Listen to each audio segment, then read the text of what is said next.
Good morning, my name is Robert Barris. Welcome to Off the Record. I'm your host today. I'm also the managing director of 352. We're an innovation and growth firm here in Atlanta. And we build really cool shit for big companies. We create new ventures, design new business models. I gotta laugh at him. Design new business models, digital products. We try to find paths for growth. We do it in some really cool ways. So you're here at Off the Record and you're joining a group of more than 600 innovators and product leaders, business leaders in Atlanta who come to these events on a regular basis. This is our third event this year. I can't remember which, but we're post-pandemic sort of, and so we're back and we're excited to be able to share this type of knowledge and dialogue with you guys.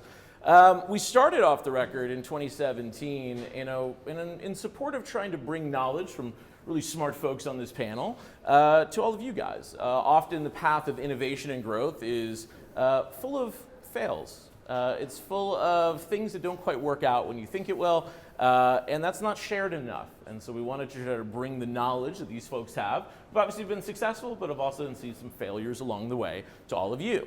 So it's much community driving as it is knowledge sharing. And so with that, I'm going to introduce these guys. I'll talk about what the event is about around Build by Partner, and then we're going to do a quick exercise as a group and maybe build a little community. So first, to my left, we have a pretty esteemed panel. We've got Bill Nussey.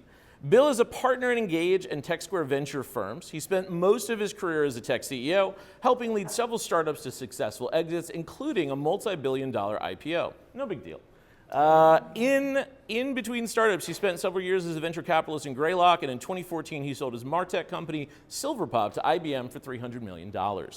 As the VP of Corporate Strategy at IBM, he helped lead the global strategy for their CEO and SVPs. And in this role that Bill's in today, that doesn't make any sense. So give a big hand for Bill. Sometimes your notes get off, folks. It's a live show. It's a live show. There it is.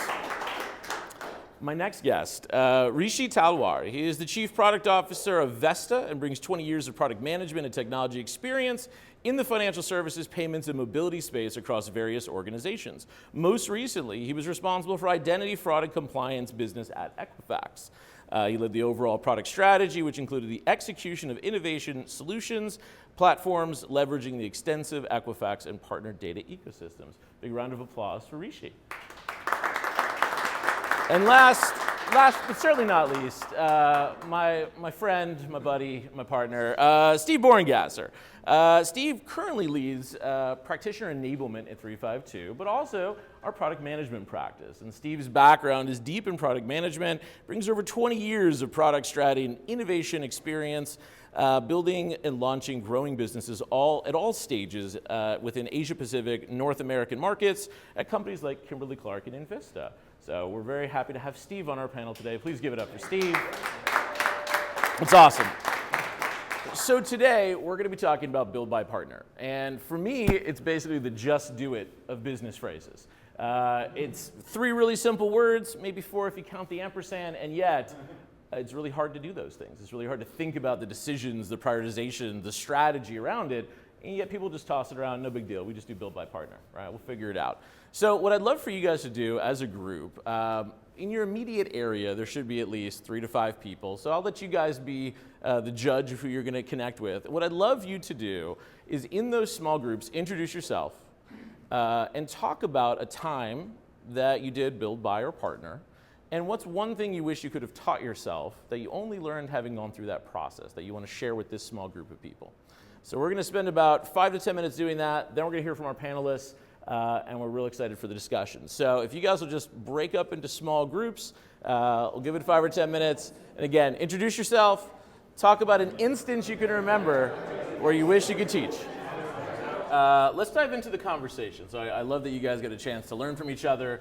I'd love to learn from these guys here. So let me open it up. So I mentioned at the top, Build by Partner is kind of the just do it of phrases. It's obviously very complicated, as was just mentioned. Paralysis can happen.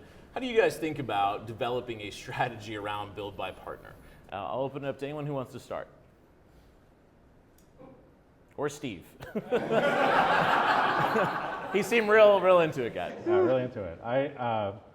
So I think the strategy begins before you have to make the decision, right? So I think you start, if you have an innovation program that's trying to drive change in your organization, you start with a strategic inventory where you take notice of what your strategic assets are and what your strategic capabilities are, so that when that decision comes, you're set up to make a solid decision. So you know, I've got these capabilities and these assets to draw from as a business, and I'm either going to use them in build or partnership, or I need to acquire them, right? As part of whatever innovation program I've got. What about you guys? How would you build on that? Or Yeah, I mean, I think to me, first of all, whenever we are looking at the strategy, never go to the IT department and ask them if build by partner, right? Yeah. I think you'll get to a decision very quickly, but it's not always the right decision. I've always looked at it as to, do we want to own the asset? Do we have the skill set to build on the asset? And is it a commodity play for us where we've got 20 other people that also have a similar asset? Why waste time, energy, money, focus on building something and be a Me Too player? Go partner with someone, and if they're really good at it and it's still a commodity play, look at buying them out. But focus on what you're really good at, your core skill set, and build on top of that. Yeah, so I've been both in the startup world and the large company world, and I think it's a very different question. yeah, In large companies, any action is incredibly difficult, and so partnering is typically a lot easier than building. Buying is incredibly hard, but in large companies, if you actually acquire something, and typically it's the highest political move you can make. So if you want to get promoted in a large company, owning an acquisition is actually one of the best things you can do. Whereas I think for startups, it's about speed. And one of the challenges from a startup's perspective is it's a low-hanging fruit problem, because if you have a set of customers, they're going to say, well, we'd like you to, if you'd sell this too, we'd buy it.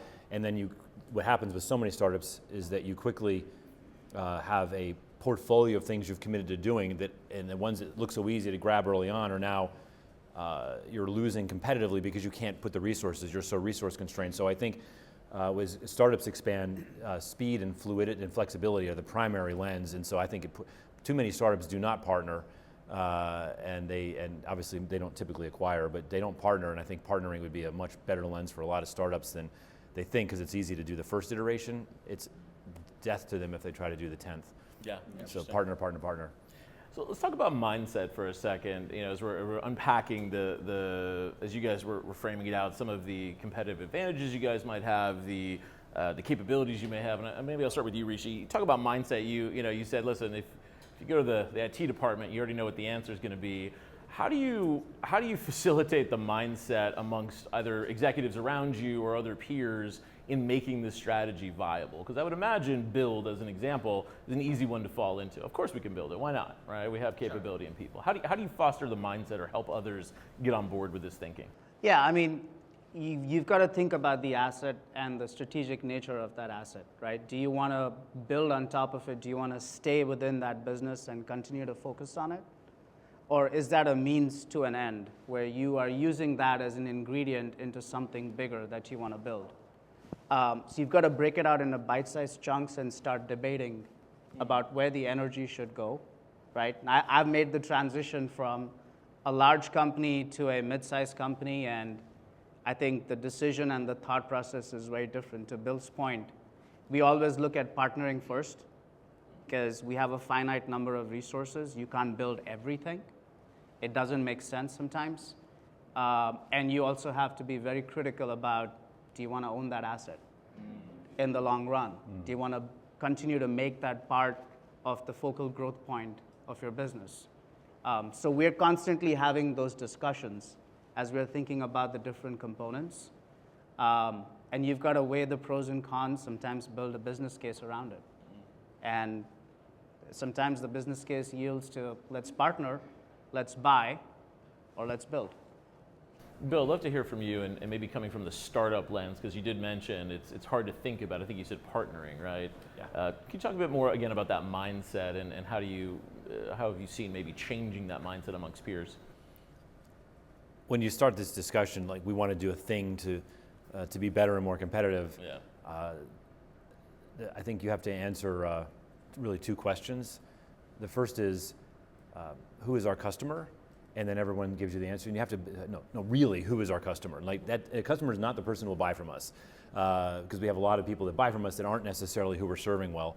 And then I think using that clarity of who you're selling to, you sort of look around and see who else is trying to sell to that customer, and if some of them are flanking you, you might acquire, or but if it's absolutely core, and we use the word core competence loosely and too often, like cloud computing, but I think core competence comes down to, so what is your core competence to own that customer? And one of the things I like to say back when I was VC at Greylock was, there was all startups have one of two models. They make a thing and they try to find all these people to sell it to, or they have an audience and they try to sell as many things to that audience as they can. And I can tell you empirically that the latter wins almost every single time, and the former often born out of people who love to create products and are engineers and look at this cool thing I've created and everyone's going to buy it, and guess what they do? And then you have an untenable customer because you've got multiple go-to-market channels. And so that's where you partner and you narrow your customer base down and focus vigorously on what does this customer base really, really want, and try to partner for the rest of it. It makes sense. Steve, any thoughts, Bill, there? Well, you asked about decision influence. That's right. So how do I influence someone to get on board with my recommendation for that decision? And I think that decision influence is a tailored experience. So you're if I'm talking to an ego-driven CEO that I'm trying to influence, no offense, Robert, I'm going to talk about, like, here's how we build a legacy together, right? If I'm talking to Nate, who's a CFO, and he's number-driven, I'm going to build an economic story for Nate. And if I'm talking to a sales leader, I might talk about speed, right? So I don't know how to answer that generally, other than, all those things have to be considered when you are making the build buy decision, because you usually have a number of people you're trying to influence and create a win-win for yourself, your customer, and your organization as part of that decision. Well, it sounds very much like a marketer, right? You're thinking about your audience, who you're really trying to cater to and influence. Right. Go ahead, Bill. I think, and just to make sure it's said, because in recognition of you buying breakfast, you should probably look at a third-party firm that can come in as a consultant and help you do it. And I can think of a few off the top of my head, but very nice, very nice. So let's unpack each of them a little bit more. So I'd like to actually start with the partner side of it, because that feels like one of the more challenging ones, just my impression only. I guess, talk to me about how each of you have thought about, let's just say, the types of partnerships that might be important for recent organizations that you're working with or for, and then maybe talk about some of the pitfalls that you guys have run into in that, because those are some of the challenges that many of these people will experience. So, Rishi, you want to start? Okay. Yeah. So the way I've looked at partnerships, there's a play where you are acquiring something or they're building something for you that becomes part of your overall offering in the market, or it's a distribution play where you're trying to get into a market and you feel like by partnering, it's a faster path to more customers instead of you trying to do that organically. There are pitfalls in both, right? If they're building something for you as an ingredient, do you have the right amount of time to do the due diligence to figure out if whatever component they're providing, does that really fit the bill? That does require a lot more than just looking at a 10,000-foot view of that component and saying, yes, this makes sense, because you're so focused on speed to market. The pitfall on the distribution side is making sure that the partner has the right incentive structure to actually help you with the distribution. We've seen that so many times in my current company and my previous company. We'll go sign all these partners, great. We make announcements on LinkedIn, we'll write white papers, blogs, and then you sit there 2 months, 3 months, 4 months later, you're like, where's the revenue? What is this partner doing? Why isn't the sales team that's on the street going and pushing the value of this partnership? And the most common reason for that is the person that's driving or selling the product for you on the street does not know how they get incentivized. And if they don't get incentivized, you talk to anyone in sales, they're like, if I don't make money, this is not worth my time. That's a very sobering story. I saw a lot of head nods and quiet. Oh shit. Yeah. We used to call those Barney partnerships back from the old Purple Dinosaur. For most of you, this was a cartoon show for children, and the dinosaur would jump out, I love you, you love me. And so we used to call those Barney partnerships because all you do is you put out a press release and then the partnership's finished, that's the end of it. But Mission accomplished. yeah, exactly. And then someone gets in, someone internally, someone has it as one of their OKRs or whatever, and they, look, I got a partnership, the press release is out there, I'm on to the next one, right? But I had to just tell you a funny story about the difference between big and small companies and partnerships. I think somebody said it when they were sharing their insights. Silverpop was this company I ran for years based here, and we had partnerships all over the world. And they were critical for our revenue and delivery. We had a marketing tech product, so the agency type companies were our partners, and they were part of the value proposition to our ultimate customers. And this was so core. We had a whole team of partnership people. By the way, ironically, they're all together at Full Story right now, which is just kind of interesting. And so IBM loved our partnerships, and they acquired us, and they said, this is so, I mean, you guys have the best partnerships all over the world, and your partners, we've talked to them in diligence, they love you guys. And so we just need them to sign some paperwork. I'm like, of course. So our partner team sends out the paperwork, and this was like in the first couple of weeks of the acquisition, and this was the first time the nuclear bomb started going off. Acquisitions are always hard. And no one paid attention to this, right? That's coming back, and the partner's like calling me, have you seen, do you have any idea? It's like, you partner will guarantee to pay us $10 million a year, and like a partner was giving us $200,000 a year. And you will take all liabilities over everything that happens. IBM has no role or control, cannot, and you are warranting our software to the customer. I mean, it's just so ridiculous. And they effectively shut down the entire partnership program. And this is before I figured out how IBM worked, and so we just sort of, you can see the scars still on my forehead. But it's funny, somebody said, in the large companies, a partnership means, what are you going to do for me? And how much are you going to pay me to let my brand be circling around your brand? And I think that is such an unhealthy place. And one thing that's so cool about what we do in Engage is that we do partner with these large companies, but we're working with them in a way internally that all those, it's a very human kind of relationship. And so we've somehow managed to get past those default approaches they have to outsiders, and we can then bring that to the startups we work with, which is fantastic. But it is hard for large companies to see a balanced partnership, I think, by default. Yeah, thank you for sharing that. Steve, any other anecdotes or stories there? Yeah, I mean, I got maybe a nuance on the big company, small company situation. So I was working for a client when I was working on a project at 352, and it was a large insurance company trying to enter the home services space with a digital delivery, and we wanted to get into market quickly to test things, and so we found a partner that, like, it felt like a good fit. They're looking for scale. We're looking for quick, nimble ways to test a value proposition in market. And are there any Canadians in the room? Like, yes. So they were Canadian, and we love working with Canadians. I don't know why. I just love them. It's fun to work with. So the problem was, it took 9 months to solidify the partnership, right? We were trying to test some things in the background, but by the time we got to a point where we could actually test something in market, they were like on their 4th or 5th iteration, which looked very different from what our client wanted to test. So our hypotheses that we had built, we had the thing that we wanted to test looked nothing like what they were now selling. So we had to move on ultimately from that partnership because it wasn't gonna help, it wasn't gonna fit with the business as we imagined. So it was less about, I mean, I guess risk aversion was a part of it, or muscling the small guy around. It was more because big companies aren't nimble. Your partner is anxious and will move on without you if they're small and can do that. And so you have to think about the future trajectory and partnering with a company that's going where you're going, I think, in that case. So, yeah. I appreciate it. Let's talk. I like Canadians too. You like Canadians as well? They seem like nice people. Yeah. Let's talk about acquisition. Obviously, you lived through one. Maybe I start with you. Again, from the inside out, I would imagine you have a different perspective than the outside in, which is, hey, we're going to want to acquire someone versus being acquired. What would you share about how how should companies think about acquisition and what that's like? I've been on both You've been many on both sides, times. okay. I've actually acquired like 30 companies over my career, and I think there's a saying.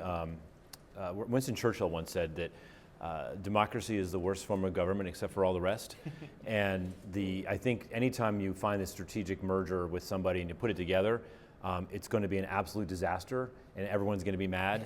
But the fact is, it's better than the alternative, and it's probably better than any other option you have. And so I think the truth of acquisitions, and particularly the more strategic they are to either the seller or the buyer, acquirer, is that you have to take off your expectation that you can operate through an acquisition. It's going to be chaos. And that doesn't mean you have to have missed numbers. It doesn't mean, but in terms of with people, when Silverpop got acquired, it's like, well, I sort of owned this, and I did it fine. And then somebody from IBM says, well, I own it for the entire world, so you work for me now, practically, even though you still work for Silverpop. And so I can't do the thing. I can't go to these conferences. And there's 1,000 of these little things, like we had budget for this, well, IBM doesn't do that. And the other funny one is the extreme is we're going to keep you entirely separate. That's among the three great lies told in business is we're gonna acquire you and you're going to be entirely independent. And you just, all right, let's see, 2 seconds, 3 seconds, 4 seconds, and then it just stops. It's never happened. Yeah, it lasts for a little while. It's all good intentions. So I think the thing that I've seen, having done a lot of them from both sides, and it's such a silly, trite answer, but truly it's culture. Yeah. And how do you measure who makes the decision whether it's a culture fit or not? But I think IBM was a great, I'm not sure I'm proud of this, but IBM was a great culture fit for Silverpop. Thoughtful, methodical, not crazy in the way we do things. And so culture fit is the biggest thing, because you can look across the table to everybody, and you look at each other. IBM looks at Silverpop, or Silverpop looks at one of the companies we acquired, and you have a connection. And from that, you can actually get the work done. But if somebody thinks this is a spreadsheet exercise and a contract exercise, you're likely to be, I think something like 90% of acquisitions are considered unsuccessful, or 80%. It's an enormously high number. And there's a reason, because people look at it through the lens of that press release, through the spreadsheet and the contracts, and they just assume everyone's going to line up. I think that's it is so much about the squishy stuff that it's easy to miss. That's awesome. I'd love to come back around to culture in a couple of minutes, because I was going to ask a follow-up on it, and you hit it. So let me ask the other guys. When you think about acquisition, either again being acquired or thinking about acquisition, what are some of the other, I guess, learnings you might have had, or strategic thinking that you might want to give to this group to help them better think about when and where that might be the right fit? Yeah, to me, acquisitions are a lot of fun till you actually sign the paper, right? Absolutely. Everyone's really excited about the fact that you got acquired, or you've acquired another company, and you go and you thump your chest and talk about all the amazing things the two companies are going to do together. But that's when the chaos begins, to Bill's point. People on both sides are trying to figure out how they fit, if they fit, right? That's always a scary moment, except for the founders that got their paycheck and they leave, and on to the next thing. And then the decision-making process, right? Who rolls under whom? How do we make sure it does not result in mass exodus on the acquired organization? Because a lot of the know-how, the knowledge of the asset that you've bought stays with those people. No one can claim that you've done due diligence and you know everything about the company. And then what is the right timing at which you start merging the different components of that acquisition? I've seen them work both ways, to Bill's point. I've been part of an organization where we did the acquisition, we kept them on the side, they continued to grow, and they became big enough that they could be their own business unit. And by then it was too late. You just let them run by itself, which is great internally, but if you go and look at the market and the organization, you're like, what are these guys doing? Why did they even acquire if they were going to leave the company by itself? And I've also seen others where you go try to mix everything up together, and the next thing you know, 60% of the workforce is left. And you're now sitting there with an asset that you have no clue about. You don't know what to do with them. So to Bill's point, it's all very methodical about making sure it's a cultural fit, Sometimes you've got to make a hard decision and draw a line of what the acquisition allows and continues to do, what the acquiree continues to do, and you've got to be methodical in shifting and bringing the people together without disrupting the business. I don't have a single success story with acquisition to tell. So honestly, That's fantastic. I am inherently biased against acquisition because I don't have an experience of anything where we've looked back and said, wow, that was a good choice, guys. Good job, good going, right? So I don't know. I would just say cautious. Like I agree with you. You gotta think about all those things when you're making that decision. But there's a lot of stuff you don't think about that could go wrong. And you mentioned cultural fit. You mentioned, I guess one thing I've said is the smaller acquisitions are less unsuccessful maybe. Like if you're acquiring intellectual property that's going to fit in with your existing operation. But the big acquisitions, there's just more that can go wrong, and there's more of an opportunity for value to be destroyed through that move rather than created. So, yeah. Let's talk about culture a little bit more. So culture is a term that's thrown around. It often can feel a little amorphous. But you mentioned during due diligence, so this is interesting, I never thought about it this way. I don't know if they would assess culture during due diligence, right? Absolutely. Yeah. So I'm curious if you could speak more to how you might assess your own culture and or the fit of another organization to that. Because I would imagine that's a little bit more maybe art than science. Yeah.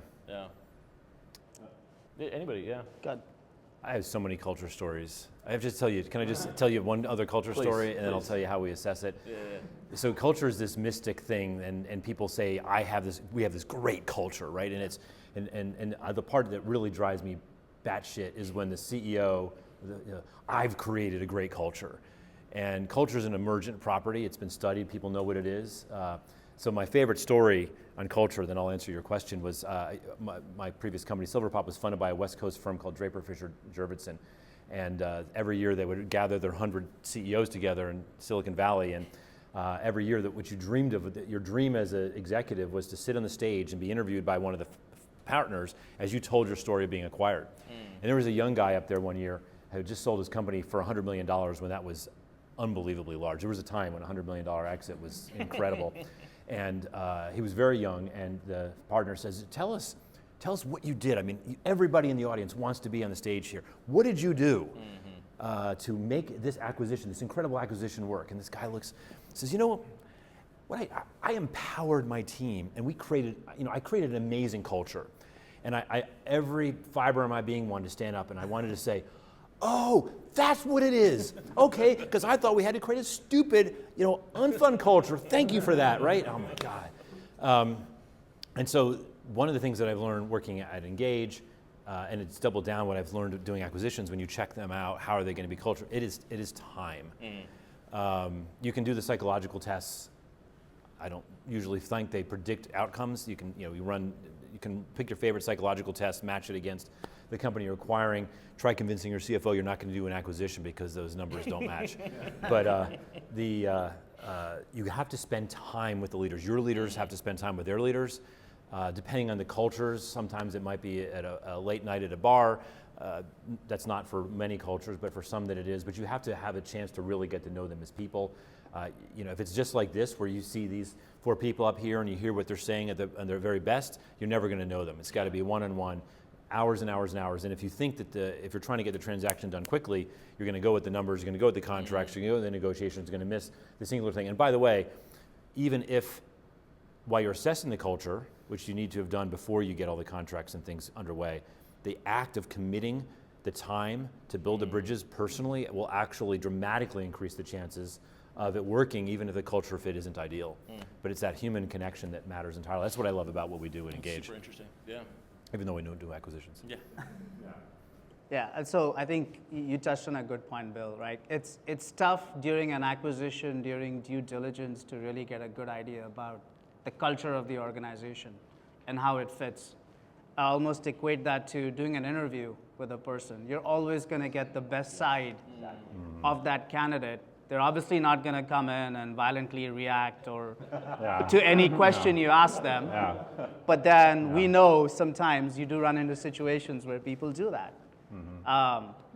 If I could change the acquisition piece, I would love for someone to go in and actually work within the organization that's being acquired, All that, yeah. understand the decision-making process, understand where the boundaries are defined between the different groups, how people react to adversity Yeah. or tough situations. Now that's an ideal world situation, Yeah. but the next best thing you can do is get to know a lot of the key people at a personal level, Yeah. outside of a work environment. So you get to know them, you get to know their background, you get to know their thought process, even if it's not work related, because that gives you, it's a decent proxy of how the culture fit's going to happen. Yeah. It's a really good idea. I mean, this is an idea, nothing I've ever tried because I've never been successful at it. But why not structure an early agreement where you're experimenting together and learning about one another's culture on a small scale at low risk, right? Like you could potentially do that. It might look like something like that. We're going to trade executives. We're going to shadow people, right? You know, it's the second or third word in the title. It's partnership, right? What a great way to test drive your partnership as a test. And some companies do that intentionally. So partnership is the first step to acquisition. Love it. Yeah. Yeah. Great. So it's not a unique idea. Thank you for pointing that out.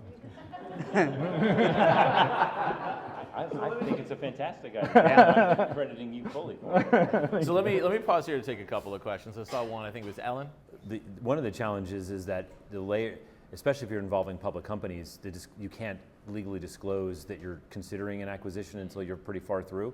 So you have this tension between the short number of people you can tell the large public company and within your own small company that you're going to do this, but you want it to be as big as possible. And so there's a lot of art in that. And even then, if you were too small, like if it's smaller companies, I ran a company called IXL. We acquired 30 some companies before we were also public. But one of the questions is, who are the people that are leading your organization? The second question is, who are the people who are the influencers, the go-to people, regardless of their title? And most leaders, when you're talking to them, know who those people are in their companies. Especially if it's not a gigantic company with hundreds of thousands of people, the CEO will typically know, well, it's actually Sam and Sally over here, and the support when there's an interview coming in from the media or there's a customer, we pull them out of their day job and put them here because they really understand the culture. So I think you can quickly get that. IBM had an interesting model, so many things they did, but one of them was like rank the CEO, rank the most influential people in your company 1 through N. And I had never really thought about it that way, and I was surprised that the sort of 1 through 3 were not people that would have been seen as the clear top executives. Other questions? So I'll take it. I mean, so I think every organization of all kinds operates at 1 or 3 levels. It basically operates at reactive level, which is where most organizations are. It's defined by how often it's reacting to something they didn't expect. And there's an execution level, which is where it's pretty predictable. They're hitting numbers, putting out products in a way that they plan to. And then there's a strategic level, and those are the companies that define disruptions and define winners. And those are folks that are executing so well they can actually step back and take a week off for an offsite to plan what they want to do. And I think when you're thinking about partnerships, you really need to be honest with yourself about where you're at, because if you're in the reactive level, you're probably going to really struggle to manage any partnerships, whether you need it desperately, especially if it's a two-way partnership where you're not just writing. I mean, partnership can often mean I'm paying this third party a lot of money to do stuff for me, but when you actually have to work arm in arm, cohesively, collaboratively, you will only make your reactive situation worse if you expect some third party to come in. And I think the other extreme answer to your question is sometimes it's useful, appropriate, always painful just to do a Control-Delete. And that's a term for people that don't live in the Mac world. It takes a Microsoft Windows computer to start over again, which a long time ago used to be something you did regularly. And so I think that at some point, if you think your answers come from partnerships, the answer is probably actually Control-Delete. It looks like a solution. It's the worst thing you can do. I think it's, when you start thinking about the long-term, short-term, I think it's important to understand sometimes the objective behind the partnership. Typically, short-term partnerships or short-term goals are more around, increasing your revenue, increasing your margin. You've got to get it done. It's not always the best choice, but you've got to weigh the pros and cons of what happens once we get to our goal. Does it mean the partnership continues? Does it end? Does it go a little bit dormant now that we've achieved the goal and we're in a steady run state? That's often a question that happens sometimes with not technology folks on the table, right? But when you're looking at a long-term partnership, or you're looking at some level of integration, I think it's important that you've got a technology point of view, because what you can't do is sign up with something, and to enable that, it's going to take 12 months plus to get it up and running, hopefully, while the partnership expectations at the business side were like, oh, this is a short putt, right? We should get it done, and we should be up and running. So it's important to have that point of view and opinion and be vocal about it. Yeah. So 2 thoughts for you. I think the implicit in your question is the navigation of this unnavigable tension between short-term and long-term, right? And I think that I'm a strategist primarily. That's how I think and work, and I like long-term a lot. But I think about back in the 80s, Japan was heralded in the United States because they explicitly took a long-term view of business, and there was business school classes and consultants that talked about this. And guess what? It turned out not to be. 20 years later, it wasn't necessarily inherently. We look at it from a government point of view. China taking an explicitly long-term view, and we lament for many valid reasons what the U.S. government does inherently short-term. And so I think that the jury's out on where the balance needs to live geopolitically. Companies, startups must be more short-term because they have to survive each new phase. But the one other thought I'll give you, my wife and I are watching this Netflix show called Madam Secretary, which is fun. It's about the Secretary of State. And one of the reasons we like it, and because I've been a leader most of my life, a business leader, and the fun thing about that show is it shows what happens to get these fictional things happen, but all the stuff behind the scenes. And I think one of the challenges when you're looking outside, if you're like a public equities analyst or something, you're looking at the decisions that a company's made, and you're saying, boy, you should have a longer term view. I would say that what actually happens, a la Madam Secretary, is sometimes the things that they did next were out of absolute disaster avoidance, holy cow, and then the best they can do is paper it up to say this was a short-term decision.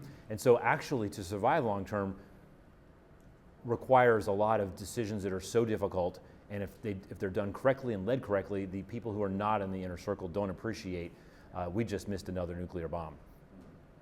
I think when it comes to strategy and what you do at a firm like Engage, and you get asked a really deep question like that, my answer is typically ask Lisa.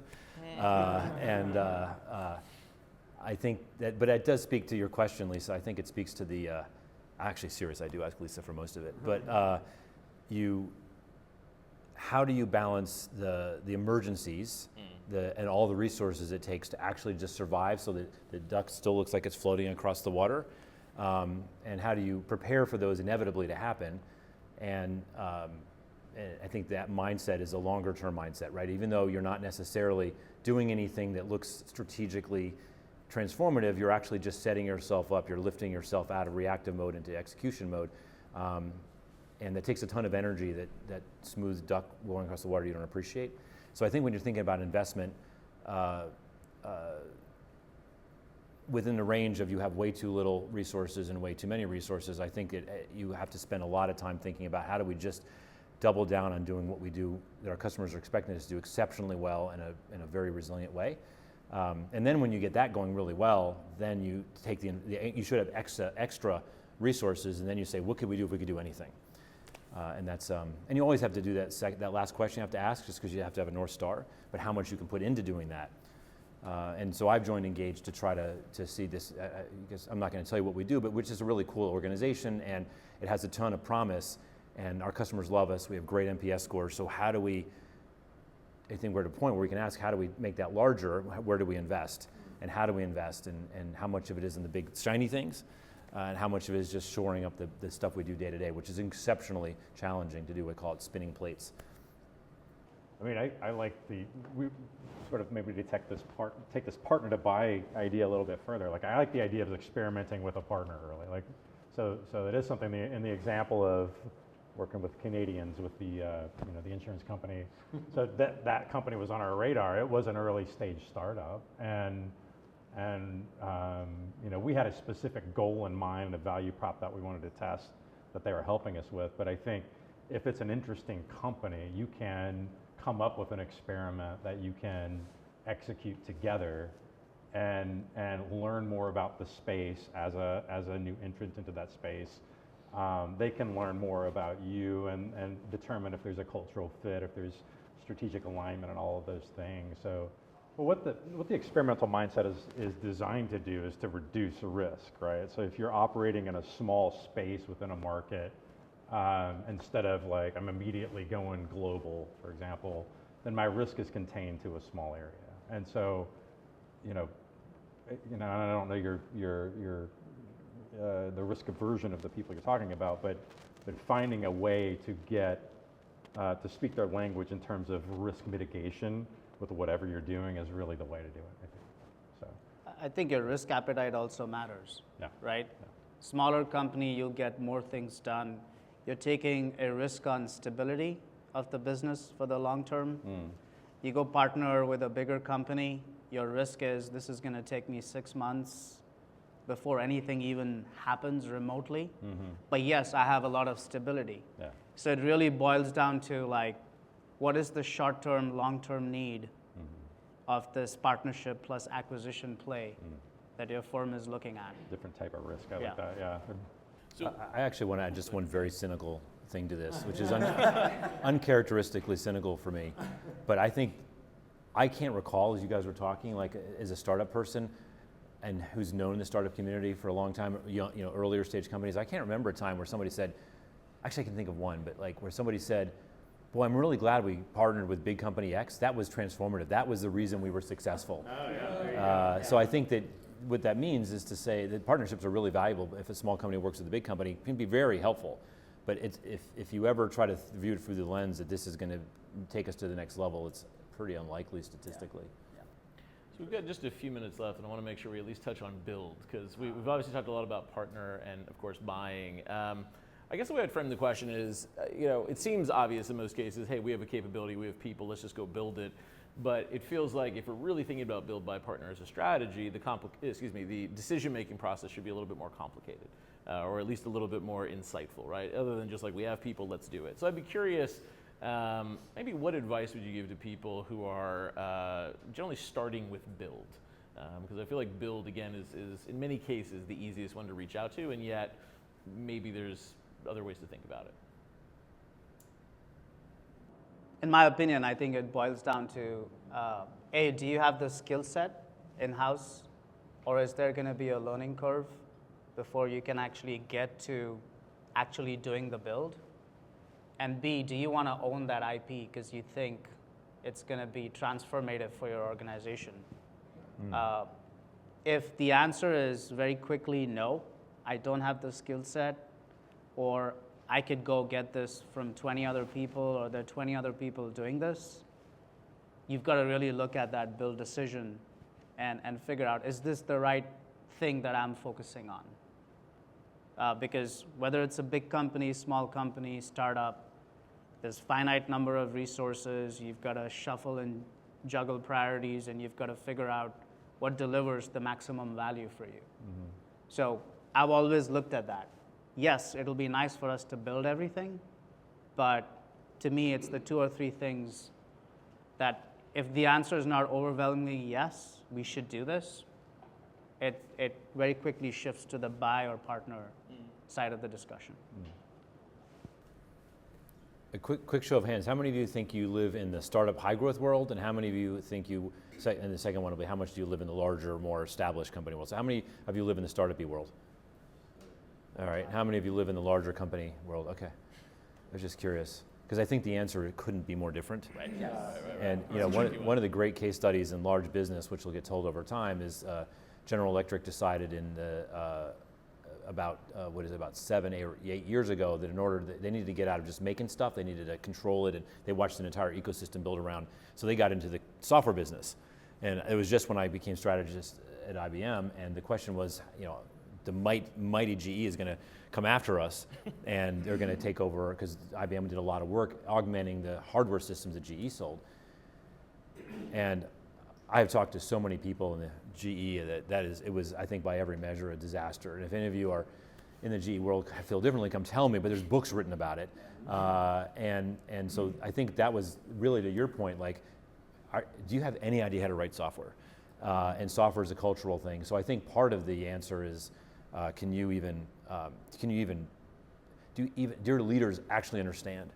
And one of my observations when I was reading out to CEO of IBM is that the companies you're competing with, we compete with, many of the leaders are very technical, and they're creating technical products. And Ginny, you are an amazing leader, one of the most impressive people I've ever met, but you are not technical. And so the decisions and the lens through which you make these decisions for IBM are done through a sales mentality, and you're competing with the CEO of Microsoft and Apple, who are essentially technologists. And I think so culturally, that's the most fundamental question we were thinking about build. And so, okay. That's great. For large companies. We have about 5-ish minutes left. I know, Sean, you had a question. I know it might be from the section before, but yeah. Is the difference between I'm going to check the box that we're doing something here, like I'm going to check the box they have a partnership, versus we're going to go all in and we're going to be really, really upset if it doesn't work, and we're betting our business on it. Microsoft's famous and excellent at doing that, betting the entire business, as they've just done with OpenAI. I mean, they've done that over and over and over again. I'm not a huge fan of Microsoft, but boy, when they say we're going to do a thing, they dive in so hard, and they literally bet the company. From what I've seen, I've never worked there, but it's impressive. And so few companies are willing, startups or big companies, can make that kind of commitment. Oh, it's leadership, 100% leadership, in my opinion. I mean, Bill Gates wrote a memo in the 80s, and he said, everything we've done online, we're throwing away. It's famous. It's business school class reading. And he said, starting today, we are going to either fire or turn over everybody to work on this thing called the internet. And we are going to become a 100% internet company. And the change in 6 months from Microsoft, I mean, they went from they were going to die because the internet was happening to the internet leader. I mean, all the early internet connections were done on Microsoft stacks, IP modems, and they're doing the same thing with AI. That's leadership, 100%. Sorry, I can't read your name tag. You're talking about 4 years post-merger, right? Do you guys have milestones that you're working towards, right? So there's always milestones on the integration, right? So you have to have milestones that track progress against whatever you set out to do, which hopefully with the build by partner decision was a value creation of some sort. Now, what you might learn, especially as you get further away from, well, no, you might learn it in all of them, is that actually the goalpost has changed along the way. I can't imagine it 4 years later that the milestones are the same milestones you were probably measuring from the get-go. So you have to be flexible with, we've learned something with this decision that changes the game for us. We're changing our milestones to achieve something else other than what we thought we were going to achieve. So I think, especially for the long-term gain, that's likely to happen. But you're still pointed towards success from some decision. A funny story. So my company, Silverpop, almost got acquired by Salesforce.com twice. And so we were going to be the first acquisition they'd ever made. And it was fascinating, and talking about milestones and goal setting and how are you fluid. I remember after the first time we almost got acquired, the second time was IBM, which is way better fit for us, and more money. But the first time I was getting inside of Salesforce.com, and I thought this company is going to absolutely fail. I mean, this company can go nowhere. Their leadership is histrionic. You know, Mark Benioff is as crazy as you think Steve Jobs is. He's crazier, and you know, they just, everything was like this. And then the thing that drove me crazy about them, because I'm sort of a strategist, was every 6 months they would completely make all their new milestones from scratch. Like everything they said they were going to do, all the promises they made to customers, they just like, as if that never existed. And they said, now we're going to do this. We're going to be big in this, and this is our go-to-market now, 6 months later. And they documented it all, and then they would do a complete change and have no memory. And if we were partners of theirs, like, what, we're supposed to do this thing. And I think the absolute hyper, I won't call it ruthlessness, but just inclination towards the next best action turned out to be, instead of what I thought was a company imploding thing, turned out to be one of their core advantages. So I think milestones can become anchors, especially for startups. And as long as the North Star is defined, you can have a different path of getting there, because it takes time to execute each milestone, and you may get to that point and survey what's going on outside, and the world might have changed. Yes. Right? So, but you're still trying to get to that end point. It's like coming from Johns Creek here, Waze is constantly finding the shortest path. I'm like, you can take me through whatever by streets, but I gotta get here, right? And if it takes me an hour or 40 minutes, who cares? We'll just adjust as the conditions are changing. I was talking to my partner this weekend about this very topic. And I said, I'm happiest when I'm putting my strategist brain on. But one of the things I learned at IBM is that nearly all the strategy I've done is I was also the leader, or a leader. And strategy separated from leadership is actually a completely different animal. And so I think I don't have a really optimistic, happy answer for you. I think strategy, I think it's a good characteristic for a leader to have. I think it helps align a company if they're wired that way, because you can explain why we're doing what we're doing and people see the reason for it. They see the long-term versus short-term trade-offs with more clarity, for example. But I think like Mark Benioff, who runs Salesforce.com, he is not remotely a strategist, and his companies have done better than mine. And so I think strategy is, particularly in the startup world, is overrated, generally speaking. And I think for large companies, they often invested in an organization like the one I ran at IBM. And I think that's probably where strategy matters the most. But of course, if you want really great strategy, as we wrap this up, you should talk to the people at 352 who are just really great. They're not paying me. They're not paying me. We really aren't. I just want to wrap it up on a pachoom. Drop the mic. It's beautiful. It made me tear up. All right, so last question for you guys. Thank you guys for all the great questions. If you imagined yourself as like a young 22, 25-year-old, and muscles are rippling, and like life, there was a long life ahead, right? And I'm not trying to be pessimistic now, but there's a long life ahead. Career is unplanned. What advice would you give yourself trying to do this type of work that you wish you knew back then? You lost me at 25, and they said muscles rippling. Yeah. It's like I can't imagine walking on the moon. I can't imagine walking on the moon either. Yeah. Start with you first. Yeah, I mean, I have a 19-year-old son, almost 20-year-old son, so it applies. Like, it's a journey. Don't worry too much about right now, because, man, in 20 years, it's going to be very different than whatever you're planning. I think business is like that too, right? Like you make decisions in the short term, hoping for a long term, but what matters is that North Star. Are you happy and successful in your personal life? Are we as a business successful in our professional lives? And the journey to get there is not predictable for you right now, is what I would say. Fair enough. Yeah. I would probably advise me at 25 to take a little bit more risk professionally. Yeah.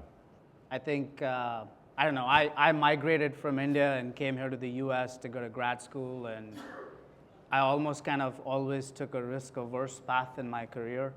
Wanted to go work in big companies, get stability, learn from that, and figure out when was the next time to move. But I think that is the right age to take risk. Yeah. It's not very wise for me to jump in and go to a pre-seed company right now and say, let's do this. It'll be a lot of fun. Yeah. But the risk-reward equation changes as you progress in your career. So that's what I would advise myself. When people who are coming out of college ask me for advice, my strongest advice is the most important decision, and if you work for a mid-sized or smaller company, you have some control over it, you will make the single best thing you can do for your career. It doesn't matter what industry, what pay, what title, is you need to be working for somebody who actually is deeply vested in your career development and your professional skills development. And wherever you find that person, that's the place you should work. And I have seen that play out so many times. And if you don't have it, if you work for a very large company and you can't control this, it changes, you find mentors. And you'd be shocked, especially if you're 22, 23, how many people are happy to be mentors. Yeah. And it's all about somebody who's looking at you through the lens of who you really are, and can translate that for you into what their experience tells you it means in the professional world. That's awesome. Well, please give a big hand for our panelists. That has been incredible.